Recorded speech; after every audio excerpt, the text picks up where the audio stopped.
Good morning! Aga-aga na-stress ako. Yung saksakan namin hindi na gumana.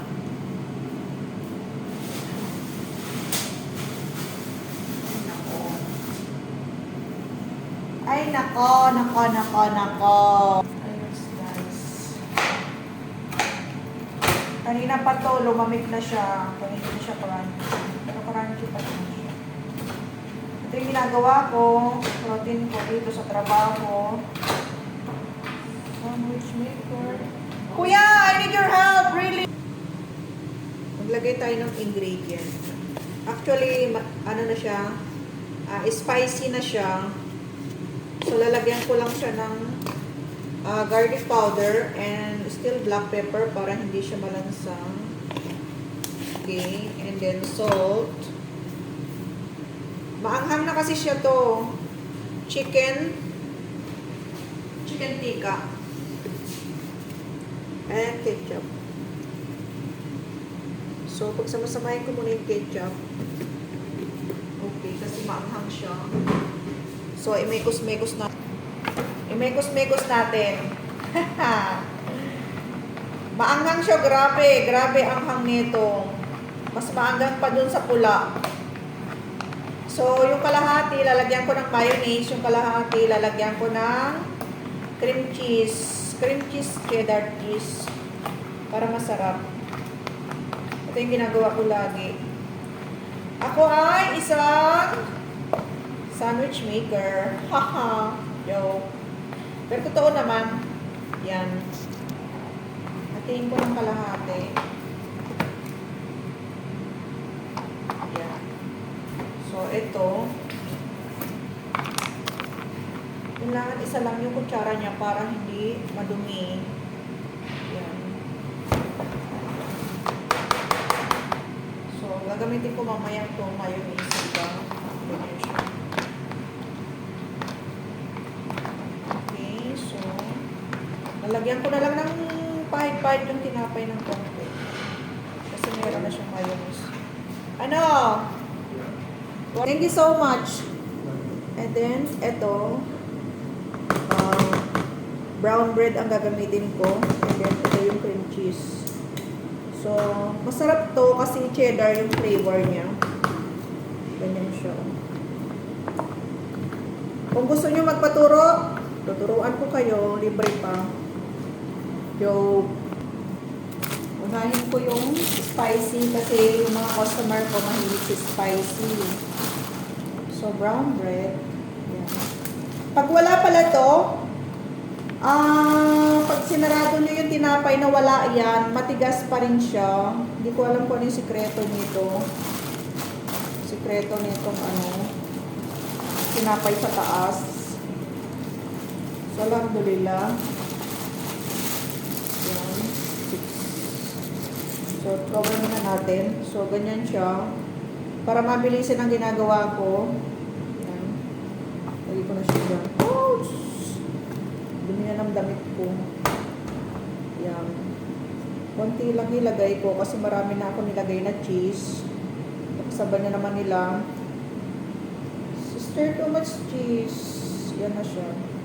So, ipapaste ko lang siya. Ganyan. Kasi marami na ako nilagay na cheese. Then, ganito siya.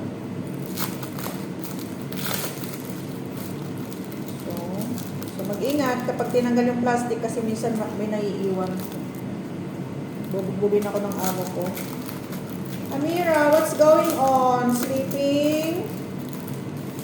Oh, sir. I'm hardworking. You are sleeping. Tapos sabi ko sa kanya. Sir, kailangan ko na pumasok kasi kailangan na namin ng tulong kasi marami na kaming customer, sabi ko. Sabi niya. That's why I hire you. You stay there. I said, okay, no problem. Yeah. Hindi ko na masyadong lalagyan ng ng cream ang katawan kasi marami na akong nilagay na cream sa palamang. So, ganyan na siya. So, lahat yan, pare-pareho lang ng ng ingredient. Imekos-mekos mo lang. Tapos na! Lagyan ko siya ng lettuce.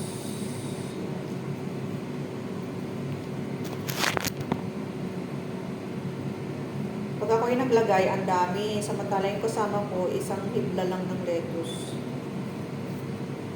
Sabi ko, ano ka ba? Lagyan mo ng maraming palaman para happy yung customer natin. Sabi ko. Yan.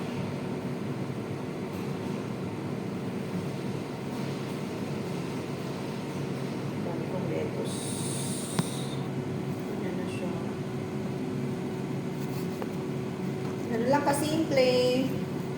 So, pag gusto nyo magtinda ng ano, mga sandwich, mga ganito, toast, sandwich, madali lang. Kailangan meron lang kayong air fryer para walang oil.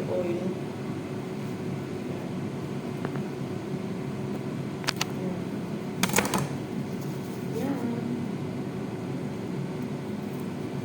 Ganyan lang siya. Tapos ganyan siya.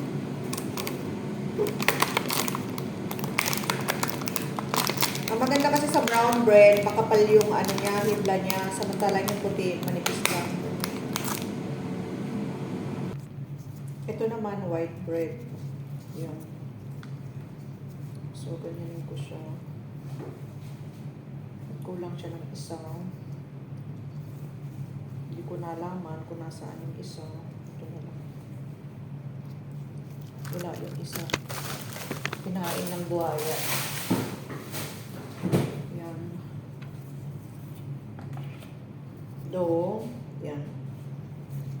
Ganyan mo lang. Kasi marami na ako nilagay na mayonnaise, kaya ano lang to, gaganyan lang siya. Kaskas mo lang dyan. Same procedure lang sa spicy, tsaka normal. Lagyan lang siya ng ganyan. Ganyan lang siya.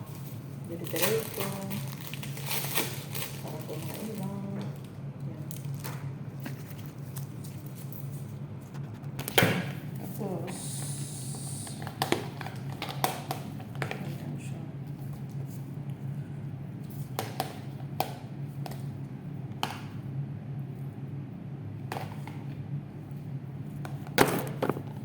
Tapos, spread mo lang siya ng ganyan. Yan. Spread. Spread.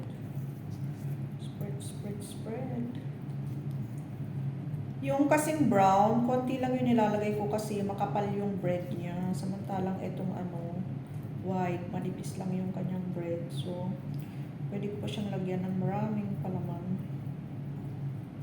Sabi ng amo ko, lugi na ako, Amira. Okay lang, sir.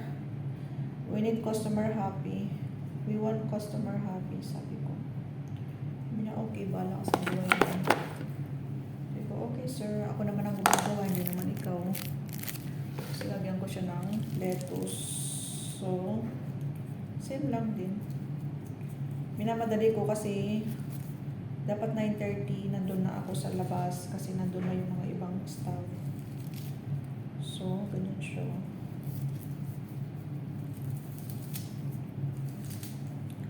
Then cover. Lahat yan, procedure niya. Magkakaiba lang ng ano, ng bread. Yan. Tapos hatiin mo na siya. Ganyan mo siya. Hatiin. Ganyan mo siya. Hatiin. And this one. Yun sa white bread, malambot siya. Kasing lambot ng puso ko. Haha. Ganyan siya. Tarang! Tapos na siya. Oh, diba? Ganyan siya. Then, gawa ako ng burger.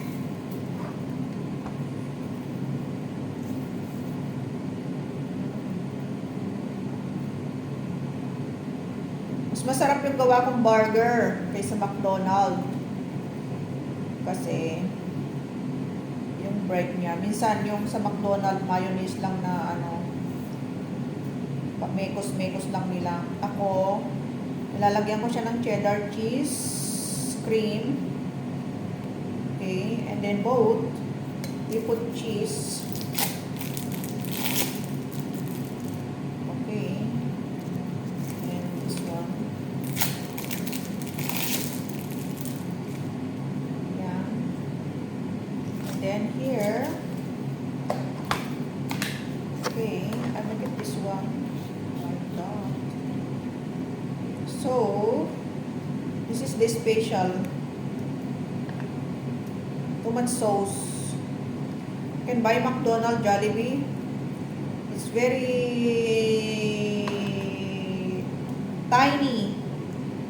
Tiny of ketchup. After one ketchup, how much? They're selling ketchup also. If you ask it extra. So here, it might be this one and okay, like this. So, like ko na siya, and then cover it like this because I sliced already the top and putting the bread on the top. So, see it like that. So, burger na siya. And then slice. Slice. Okay, burger na siya. Oo. Yan na siya. Oh.